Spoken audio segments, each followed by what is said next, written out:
My name is Shane Carter, and the first time I went to Mexico was in March of 2014. I had gotten to the place in my life that just going to church wasn't good enough. I knew that the Lord was trying to do something in me. He wanted me to step out and be more involved in sharing the gospel and to be the hands and feet of Christ, and I just hadn't done it. And it was a fantastic week building homes. We built a home for a couple named Renee and Sonia. The first day or so, my son and I stayed around and hammered some stuff and tore a few things up and did our part.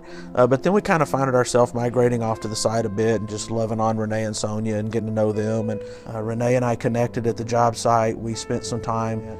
And, I began to ask Renee through an interpreter, about how did he feel about the Lord and Savior Jesus Christ? Did he know him? He indicated he didn't. We asked to come in their house one afternoon. Bill Brandstetter came with us, and we were able to share with Renee the story of Jesus Christ and how it had impacted our lives. I was able to give my testimony, and we just prayed with him and loved on him and his family, and it was just wonderful watching him transform. He did pray and ask Christ to come into his life that afternoon in his home. So him and I just developed a relationship. He came to see me as we were leaving that last morning. He came over to the community center to tell me that he cared for me and loved me, and I told him the same thing. And I promised him I would come back. I said, I'm giving you my word. I'm going to come back and check on you, and I don't want you to feel like I'm just here and you'll never see me again. We hugged and we said our goodbyes. I came back about 6 months later when another group was going back, and I brought a basket of stuff that my family had taken care of to get for him.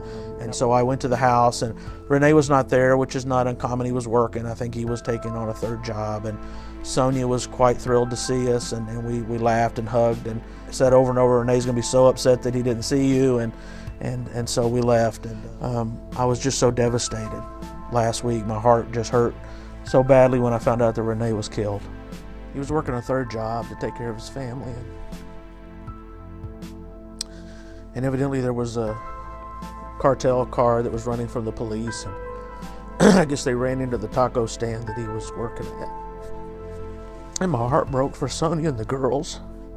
I was equally excited in my heart because I know that Renee is with Christ. There's something that happens when the Christ in Renee and the Christ in me connected. But I just hurt so bad for those girls. And I wanted to get in my car. I wanted to go down there. But I'm going to go back. I don't know how to explain in words the impact of the decision to go to Mexico has been for me, has been for my family. I would say to someone that is contemplating going to Mexico but they're not sure, it really ultimately comes down to one point. If you go to Mexico, you will impact someone else's life, and that situation there will no doubt impact your life.